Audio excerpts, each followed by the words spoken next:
एक पोता अपने दादा को हंसते हुए कहता है, दादा वो आप मुझे ये कहाँ पर बुट्टों के दरमियान लेकर आ गए हैं। तो दादा कहता है, बेटा इन बुट्टों की भी एक कहानी है, कभी ये भी इंसान थे।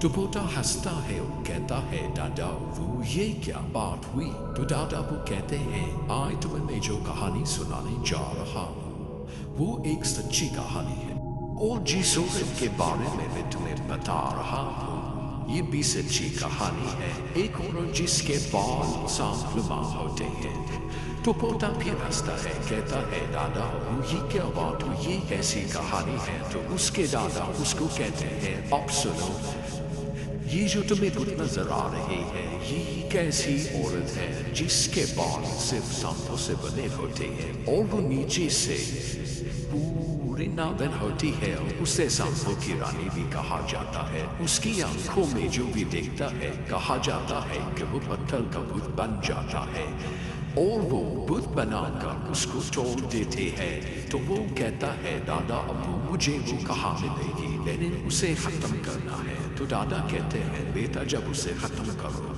तो उसके पीछे से उसको वार करना, अगर उसकी आंखों से आंखें मिलाई तो तुम भी पत्थर के बन जाओगे। तो वो कहता है, दादा अबू मुझे वो औरत कहाँ मिलेगी। तो उसके दादा वो कहते हैं, वो एक नदी में होती है, हर वक्त उस नदी में बैठी रहती है क्योंकि इस नदी से उसको बहुत ज्यादा ताकत मिलती है और वो एक ड्रैगन बनी होती है।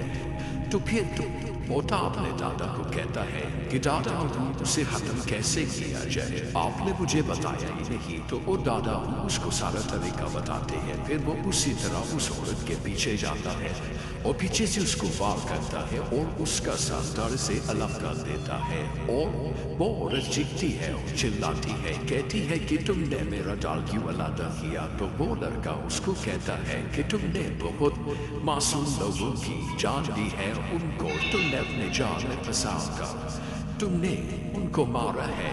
जब वो गांव में आता है तो देखता है कि लोग एक ड्रैगन से डरकर भाग रहे हैं। सब लोग इधर उधर भाग रहे हैं। वो लोगों को चुप करवाता है और कहता है कि आज इस ड्रैगन की भी खैर नहीं है। मुझे कहकर उस ड्रैगन के पास जाता है और उस औरत का साथ उस ड्रैगन के सामने जैसे ही रखता है, दोनों की आंखें मिलती है तो ड्रैगन पत्थर का बन जाता है। जैसे ही ड्रैगन पत्थर का बनता है तो लड़का उस ड्रैगन को पत्थर के ड्रैगन को तोड़ देता है और उस लड़की के सर को हमेशा के लिए आग में जला देता है।